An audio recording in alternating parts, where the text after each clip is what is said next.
Hello dear viewers, Assalamu alaikum.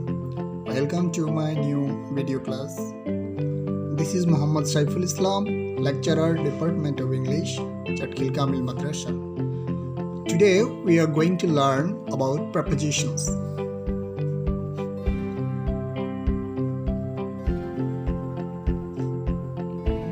The class is for the students of SSC and HSC level. First of all, I will discuss what is preposition. What is the definition of preposition. First of all, let's see what is preposition. তো preposition কি এটা জানার জন্য আমরা এই তিনটা line আমরা follow করব। এই তিনটা লাইনের মাধ্যমে আমরা prepositionের ডেফিনিশন দেওয়ার চেষ্টা করব। First of all, preposition সাধারণত কোনো শব্দের পূর্বে বসে। তার মানে prepositionের একটা সংজ্ঞা আমরা পেলাম যে এটা অন্য কোনো শব্দের পূর্বে বসে। preposition বাক্যের দুটি শব্দের মধ্যে সম্পর্ক সৃষ্টি করে। তার মানে preposition কোনো শব্দের পূর্বে বসে এবং ওই যে শব্দের পূর্বে বসলো ওই শব্দের সাথে বাক্যের অন্য কোনো শব্দের সম্পর্ক সৃষ্টি করে। preposition বাক্যে দুটি শব্দের মধ্যে সম্পর্ক সৃষ্টি করে। থার্ড, preposition এর অবজেক্ট থাকে। তার মানে প্রিপজিশনের অবশ্যই একটা অবজেক্ট থাকবে যেটা নাউন বা প্রোনাউন হয়ে থাকে। আমরা এক্সাম্পলের মাধ্যমে আমাদের ডেফিনিশনটা ক্লিয়ার হই। আমরা প্রথম লাইন যদি পড়ি, example, the book is on the table, বইটি টেবিলের উপর। এখানে আমাদের প্রিপজিশনটা হলো অন, যা কোনো শব্দের পূর্বে বসে। দ্য টেবল এই শব্দের পূর্বে বসছে, বাক্যের দুটি শব্দের মধ্যে সম্পর্ক সৃষ্টি করে। টেবিলের উপর, অন দ্য টেবল, কি টেবিলের উপর? দ্য বুক, বইটি। তাহলে বুক এর সাথে টেবিলে সম্পর্ক স্থাপন করলো। দুটি শব্দের মধ্যে সম্পর্ক সৃষ্টি করাই হলো প্রেপোজিশনের কাজ। দেন প্রেপোজিশনের অবজেক্ট থাকে। অন এর অবজেক্ট হলো দ্য টেবল।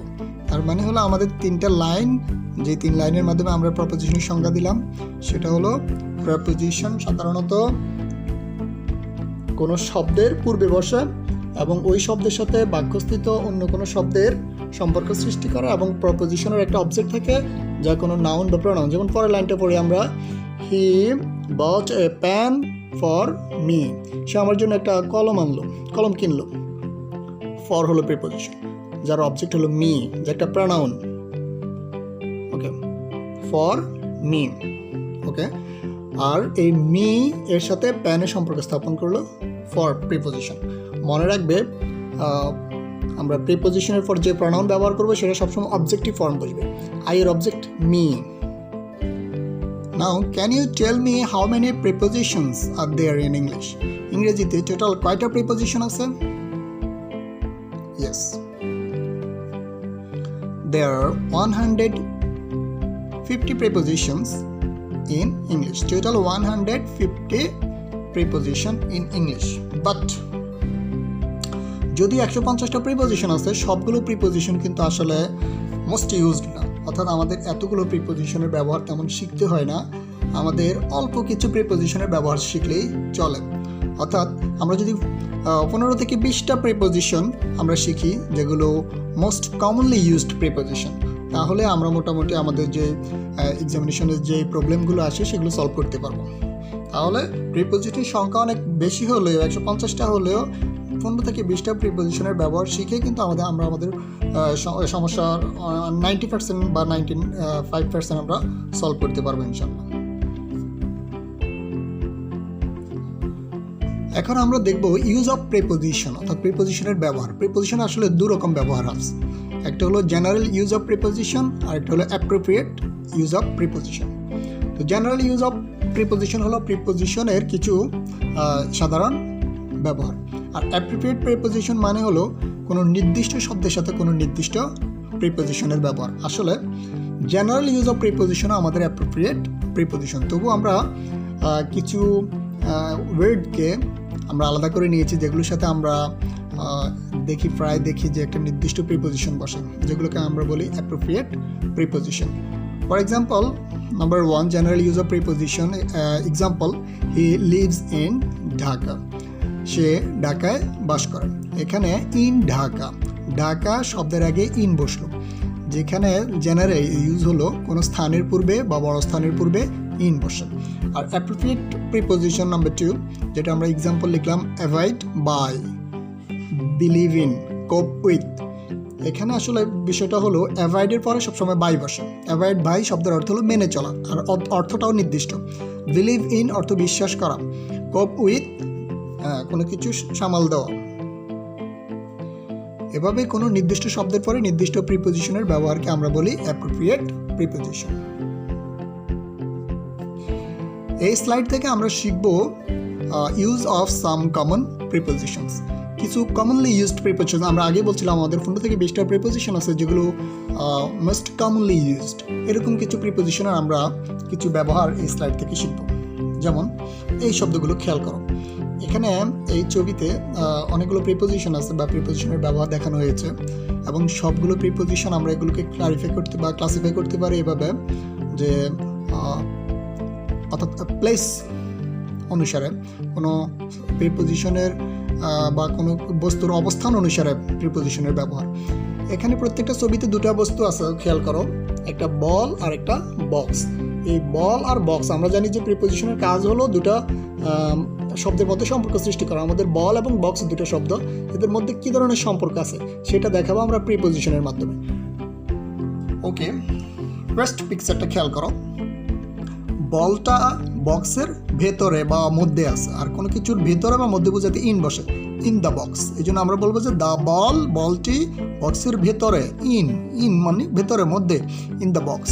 এখানে আছে কি উপরে, কোনো কিছুর উপরে বোঝাতে অন বসে, অবশ্যই সেটা কেমন উপরে, লেগে থেকে উপরে, লাগালাগি অবস্থায় উপরে। আমরা দেখতে পারতেছি বলটা বক্সের উপর লেগে আছে, এরকম অবস্থায় আমরা বলবো যে the ball is on the box, বক্সের উপর। দেন এখানে খেয়াল করো, বলটা আছে বক্সের নিচে, কোনো কিছুর নিচে বোঝাতে প্রিপোজিশন বসে আন্ডার। তাহলে the ball is under the box, বলটি বক্সের নিচে, এরকম নিচে বোঝাতে আন্ডার বসে। খেয়াল করো প্রিপোজিশনের কমন ইউজ। দেন বলটা কোথায় আছে, বাক্সটির পরে আছে, বক্সটার পরে আছে, এরকম পরে বোঝাতে, পাশে বোঝাতে নেক্সট টু বসে। তাহলে the ball is next to the box. Then এই দুটা বক্সের মাঝখানে বলটা আছে, কোনো দুইটা বস্তুর মাঝখানে কোনো কিছু আছে বোঝাতে প্রপোজিশন বসে বিটুইন। তাহলে দ্য বল, বলটি ইজ বিটুইন দ্য বক্সেস, দুটো বক্সের মাঝখানে আছে। কিন্তু এখানে অনেকগুলো বক্সের মধ্যে আমরা দেখতেছি বলটা আছে। এরকম দুই ব্যক্তি বা বস্তুর মধ্যে বোঝাতে বিটুইন বসে, কিন্তু যদি দুইয়ের অধিক ব্যক্তি বা বস্তু থাকে তার মধ্যে কোনো কিছু বোঝাতে প্রিপোজিশন বিটুইন না বসে এমন বসে। যেমন এখানে বলটা বাক্সগুলোর মধ্যে বা ভেতরে রয়েছে, তাহলে the ball is between the boxes না বলে among the boxes, among the boxes. Then in front of এর ব্যবহার খেয়াল করো, ইন ফ্রন্ট অফ শব্দের অর্থ হলো সামনে। আমরা দেখতেছি যে বক্সটার সামনে আছে বলটা, আর কোনো কিছুর সামনে বোঝাতে আমরা প্রিপোজিশন ব্যবহার করব ইন ফ্রন্ট অফ। কিসের সামনে? In front of the box, বক্সের সামনে। The ball is in front of the box. Then এখানে বলটা কোথায় আছে? আমরা দেখতেছি বক্সটার পেছনে আছে, আর কোনো কিছুর পেছনে বোঝাতে বিহাইন্ড। তাহলে the ball is behind the box, বক্সটার পেছনে, কোনো কিছুর পেছনে বোঝাতে বিহাইন্ড বসে। Come to this, above the box, বলটা কোথায় আছে? বাক্সটির উপরে। এখানে আমরা পড়লাম যে উপরে বোঝাতে অন বসে, লেগে থেকে উপরে বোঝালে অন দ্য বক্স। কিন্তু যদি লেগে না থেকে উপরে বোঝায় সেক্ষেত্রে আমরা প্রিপোজিশন ব্যবহার করব অ্যাবাভ। তাহলে এখানে আমাদের প্রিপোজিশন হবে the ball is above the box. আবার নিচে বোঝাতে আন্ডার বসে, যদি এরকম নিকট সম্পর্ক থাকে কিন্তু একটু দূরে বা গ্যাপ রেখে নিচে থাকলে আমরা সেক্ষেত্রে লিখব বিলো। তাহলে the ball is below the box, বক্সটার নিচে। দেন নিয়ার দ্য বক্স, বক্সটা কোথায়? বক্সটার কাছে, বলটা আছে বক্সটার কাছাকাছি। বক্সটার পরে বা পাশে আছে আমরা নেক্সট টু ব্যবহার করতে পারি, আর কাছাকাছি বোঝাতে আমরা নিয়ার ব্যবহার করতে পারি। খেয়াল করে নিয়ার একটা প্রিপোজিশন, তাহলে near the box, the ball is near the box. Then far from, দূরে, বক্সটা আছে বলটা আছে বক্সটা থেকে অনেক দূরে বা দূরে বোঝাতে আমরা ফার ফ্রম প্রিপোজিশন ব্যবহার করব। তাহলে the ball is far from the box, box থেকে বলটি দূরে আছে। তো তোমরা অবশ্যই এই স্লাইডটাকে পজ করে একটু সময় নিয়ে আগে এই প্রিপোজিশনের ব্যবহারগুলো শিখবে এবং পরে সামনে যাবে। এই স্লাইডে আমরা আরও কিছু প্রিপোজিশনের ব্যবহার শিখব, তবে এই প্রিপোজিশনগুলোকে আমরা বলতে পারি প্রিপোজিশন অফ মুভমেন্ট। প্রত্যেকটা চিত্রে তোমরা খেয়াল করবে যে আমরা এখানেও একটা বল যদি দেখাই তাহলে সেই বলটার একটা মুভমেন্ট বা গতি থাকবে এবং ওই মুভমেন্টটা ঠিক কোন দিকে, ডিরেকশন কোন দিকে, ওটা বোঝাতে আমরা প্রিপোজিশন ব্যবহার করব। আর কোন ডিরেকশনে বা কোন দিকে বোঝাতে, মুভমেন্ট কোন দিকে থাকলে কোন প্রিপোজিশন বসে, এটা আমাদের মনে রাখতে হবে। প্রথম ছবিতে খেয়াল করো, এখানে আমরা একটা সিঁড়ি দেখতে পারতেছি আর একটা বল দেখতে পারতেছি। তাহলে বলটা সিঁড়ি বেয়ে নিচে নেমে আসছে, আর এরকম কোনো সিঁড়ি বেয়ে নিচে নেমে আসার ক্ষেত্রে প্রিপোজিশন হবে ডাউন। তাহলে আমরা অবশ্যই বলতে পারি down the stairs, down the stairs. মনে করো একজন লোক নিচে নেমে আসছে সিঁড়ি বেয়ে, তাহলে the man is going down the stairs বা কামিং ডাউন দ্য স্টেয়ার্স। কিন্তু যদি এর বিপরীত সম্পর্ক হয়, অর্থাৎ নিচে না নেমে যদি উপরে ওঠে, তাহলে প্রিপোজিশন বসবে আপ। তাহলে the ball is going up the stairs. আমরা আগে বলছি এখানে মুভমেন্ট থাকবে, স্থির না, মুভমেন্ট থাকবে। তাহলে গোয়িং আপ দ্য স্টেয়ার্স।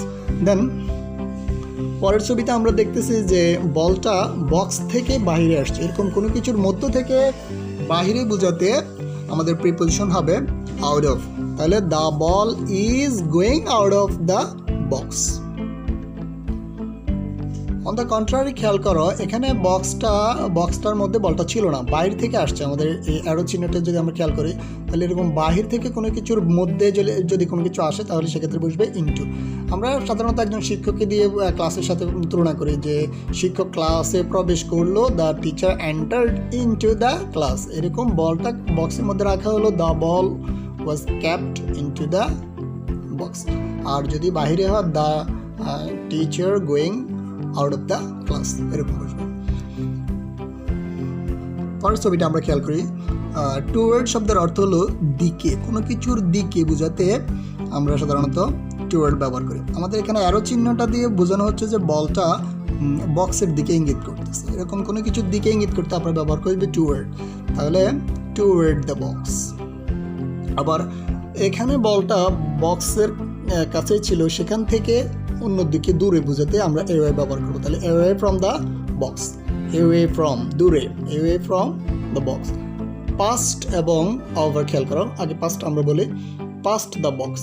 এখানে মানে হলো কোনো কিছুর পাশ দিয়ে, কোনো কিছুর পাশ দিয়ে চলে গেছে, এরকম বোঝাতে পাস্ট বসবে। যেমন বাক্সটির পাশ দিয়ে আমাদের বলটা চলে গেছে, তাহলে the ball past the box, অর্থাৎ বক্সটাকে অতিক্রম করে চলে গেছে। ধরো রাস্তার পাশে একটা দোকান আছে, আর দোকানটা অতিক্রম করে একটা গাড়ি গেছে, এরকম ক্ষেত্রে আমরা পাস্ট ব্যবহার করতে পারি। ওভার দ্য বক্স, অর্থাৎ কোনো কিছুর উপর দিয়ে কোনো কিছু গেলে আমরা সেক্ষেত্রে ব্যবহার করব ওভার। তাহলে the ball was thrown over the box. Into the box আমরা লিখলাম কোনো কিছুর মধ্যে বোঝাতে ইনটু, বাহির থেকে ভেতরে আসলে ইনটু। কিন্তু এখানে বাহির থেকে এসে কোনো কিছুর উপরে থাকলো, সেক্ষেত্রে আমরা কোনো কিছুর উপরে মানে অন, আর বাহির থেকে এসে উপরে হলে অন টু। তাহলে আমরা লিখবো দ্য বল, এখানে বলটা হলো on to the box. Then off the box, কোনো কিছুর উপরে ছিল সেখান থেকে পড়ে গেছে, তাহলে অফ দ্য বক্স। আমরা অফের স্পেলিংটা খেয়াল করি, O double F, of. Around the cube, এখানে আমরা বক্স বা কিউবটা চারপাশে বলটাকে ঘুরতে দেখতেছে, আর এরকম চারপাশে বোঝাতে আমাদের প্রিপোজিশন হলো অ্যারাউন্ড। তাহলে around the cube. Under the cube, under the box, বলটা বক্সের নিচ দিয়ে যদি গড়িয়ে যায় তাহলে under the box. Along the road, কোনো কিছু বরাবর, রাস্তা বরাবর, পথ বরাবর, হ্যাঁ এরকম কোনো কিছু বরাবর বোঝাতে অ্যালং বসে। তাহলে এখানে বলটা রাস্তা বরাবর গড়িয়ে যাচ্ছে, তাহলে অ্যালং দ্য রোড। কিন্তু এখানে রাস্তা বরাবর না গিয়ে রাস্তা আড়াআড়িভাবে যদি অতিক্রম করে বলটা, আমরা খেয়াল করতেছি এখানে বলটা বরাবর গেছে অ্যালং দ্য রোড, কিন্তু এখানে বলটা আড়াআড়িভাবে গেছে, এই জন্য আমরা লিখবো অ্যাক্রস দ্য রোড। তাহলে কোনো কিছু বরাবর অ্যালং, কোনো কিছুর আড়াআড়িভাবে চলে গেল তাহলে অ্যাক্রস দ্য রোড। আমরা রাস্তার এই পাশে থেকে ওই পাশে গেলাম অ্যাক্রস, আর রাস্তা বরাবর হেঁটে গেলাম অ্যালং। থ্রো দ্য টিউব, এখানে একটা পাইপ বা টিউব বা টানেল এরকম কোনো কিছু আছে, আর এর ভেতর দিয়ে কোনো কিছু চলে গেছে, এর বরাবর কোনো কিছু চলে গেছে। সেক্ষেত্রে আমরা কোনো কিছুর ভেতর দিয়ে কোনো কিছু অতিক্রম করলে আমরা প্রিপোজিশন ব্যবহার করব থ্রো। যেমন এখানে বলটা চলে গেছে টিউবটার ভেতর দিয়ে, তাহলে আমরা লিখব থ্রো দ্য টিউব। খুবই গুরুত্বপূর্ণ একটা প্রিপোজিশনের একটা ব্যবহার, সেটা হলো প্রিপোজিশনের সাথে ভার্বের ব্যবহার। অর্থাৎ একটা ভার্বের সাথে একটা প্রিপোজিশনের সম্পর্ক আমরা এখানে আলোচনা করব এবং সেগুলো খুব শর্টকাট রুলস আমরা আলোচনা করব। প্রথম রুলটা আমরা একটু খেয়াল করি। 1 নম্বর rule, preposition plus verb plus ING. অর্থাৎ কোনো প্রিপোজিশনের পরে যেই ভার্ব আসবে সেটার সাথে আইএনজি বসবে, যেটাকে ভার্ব প্লাস আইএনজিকে আমরা জিরান বলে থাকি। প্রিপোজিশনের পর যেমন in, for, of, by, with etcetera ইত্যাদি প্রিপোজিশনের পরে ভার্ব আসলে আইএনজি বসবে। এখানে ব্র্যাকেটে খেয়াল করো এক্সেপ্ট টু, টু ছাড়া, তার মানে হলো টু ছাড়া যে কোনো প্রিপোজিশনের পরে যে ভার্ব আসবে সেই ভার্বের সাথে আইএনজি ফর্ম বসবে। খুবই গুরুত্বপূর্ণ একটা rule. She gave me a book for reading. For preposition এরপরে read verb এর সাথে আইএনজি যুক্ত হলো for reading, তাহলে প্রিপোজিশনের পর ভার্ব থাকলে তার আইএনজি ফর্ম ব্যবহৃত হয়, তাহলে for reading। কিন্তু টু এর ক্ষেত্রে ভিন্ন রুল, সেটা হলো preposition to plus verb base form। তার মানে টু এর পরে যে ভার্ব থাকবে সেটার বেস ফর্ম ব্যবহৃত হবে, অন্য প্রিপোজিশনের সাথে টু এর এখানে ভিন্ন সম্পর্ক, অর্থাৎ টু এই রুলটা মানে না, টু এর পরে বেস ফর্ম ব্যবহার করতে হবে। যেমন we come here to learn, preposition to এর পরে ভার্বের বেস ফর্ম বসে, যেমন we come here to learn English. কিন্তু এই 3 নম্বর রুলটা খেয়াল করো, phrase word plus to plus verb plus I N G. কিরকম হলো, এখানে টু এর পরে ভার্ব প্লাস আইএনজি, শর্ত হলো তার আগে থাকবে একটা ফ্রেজ ওয়ার্ড। আমরা একটা গল্পের মতো শিখতে পারি যে সবগুলো প্রিপোজিশন একটা সিদ্ধান্ত নিল যে আমাদের পরে যদি কোনো ভার্ব আসে তাহলে সেটা হবে আইএনজি, কিন্তু প্রিপোজিশন টু প্রতিবাদ করে বলল যে না, আমার পরে যদি কোনো ভার্ব আসে তাহলে সেটা হবে বেস ফর্ম। সবাই সিদ্ধান্ত নিল ভার্ব প্রিপোজিশনের পরে ভার্ব থাকলে আইএনজি ফর্ম, কিন্তু টু সিদ্ধান্ত নিল তারপরে ভার্ব আসলে বেস ফর্ম। তখন টু আবার বলল ঠিক আছে, আমার পরে ভার্বের বেস ফর্ম হবে, এটা সত্য, তবে যদি কোনো ফ্রেজ ওয়ার্ডের সাথে আমি বসি, অর্থাৎ আমার আগে যদি কোনো ফ্রেজ ওয়ার্ড থাকে, সেক্ষেত্রে আমি তোমাদের সাথে একমত যে আমার পরে ভার্বের আইএনজি ফর্ম বলবে। তাহলে আমরা বুঝলাম যে প্রিপোজিশন যদি কোনো ফ্রেজ ওয়ার্ডের অংশ হয়, তাহলে প্রিপোজিশন টু যদি কোনো ফ্রেজ ওয়ার্ডের অংশ হয়, সেই টু এর পরে ভার্বের আইএনজি ফর্ম বলবে। অন্য সকল প্রিপোজিশনের পরেও ভার্বের আইএনজি ফর্ম, শুধুমাত্র ফ্রেজ ওয়ার্ড ছাড়া যদি টু বসে সেক্ষেত্রে টু এর পরে ভার্বের প্রেজেন্ট ফর্ম বা বেস ফর্মটা বসে। এখানে টু এর আগে কোনো ফ্রেজ ওয়ার্ড নেই, টু লার্ন ভার্বের প্রেজেন্ট ফর্ম, কিন্তু এখানে খেয়াল করো we come here with a view to learning English. এখানে উইথ আ ভিউ টু এটা একটা phrase word, with a view to একটা ফ্রেজ ওয়ার্ড, তাহলে টুটা একটা ফ্রেজ ওয়ার্ডের অংশ, আর কোনো ফ্রেজ ওয়ার্ডের সাথে টু বসলে টু এর পরে ভার্বের কী হয় আইএনজি ফর্ম হয়, লার্নিং ইংলিশ। এখানে উইথ এ ভিউ টুর পরে লার্নিং, অর্থাৎ টু এর পরে লার্নিং হলো, শর্ত হলো তার আগে ফ্রেজ ওয়ার্ড আছে। এখানে টু এর পরে লার্ন প্রেজেন্ট ফর্ম, শর্ত হলো তার আগে ফ্রেজ ওয়ার্ড নাই, আর এখানে ফর রিডিং যে কোনো প্রিপোজিশনের পরে ভার্বের আইএনজি ফর্ম হয়। সুপ্রিয় শিক্ষার্থীবৃন্দ, এতক্ষণ ধরে আমরা প্রিপোজিশনের যে ইউজগুলো শিখলাম সেগুলো আসলে জেনারেল ইউজ অফ প্রিপোজিশনের সাধারণ কিছু ব্যবহার, কিন্তু আমরা জানি যে প্রিপোজিশন দুরকম ব্যবহার, আরেকটা হলো অ্যাপ্রোপ্রিয়েট ইউজ অফ প্রিপোজিশন। তো এর পরের স্লাইডগুলোতে আমি তোমাদেরকে দেখাবো কিছু গুরুত্বপূর্ণ অ্যাপ্রোপ্রিয়েট প্রিপোজিশন। আমার আজকের ক্লাসে আমাদের সবাইকে অসংখ্য ধন্যবাদ আমার ভিডিওটা দেখার জন্য। তোমরা আমার চ্যানেলটা সাবস্ক্রাইব করবে এবং আমার পরবর্তী ভিডিওগুলো তোমরা আশা করি পেয়ে যাবে। তো আমার ভিডিওগুলো পাওয়ার জন্য অবশ্যই তোমরা আমার চ্যানেলটা সাবস্ক্রাইব করবে এবং আমার ভিডিওতে অবশ্যই লাইক কমেন্ট করবে এবং শেয়ার করবে, যাতে আমার অন্যান্য স্টুডেন্টরা অথবা আমাদের স্টুডেন্টের বাইরেও যারা প্রিপোজিশন শিখতে চায় তারা যাতে এই ভিডিওগুলো পেয়ে উপকৃত হয়। সবাইকে আবারও ধন্যবাদ। আসসালামু আলাইকুম।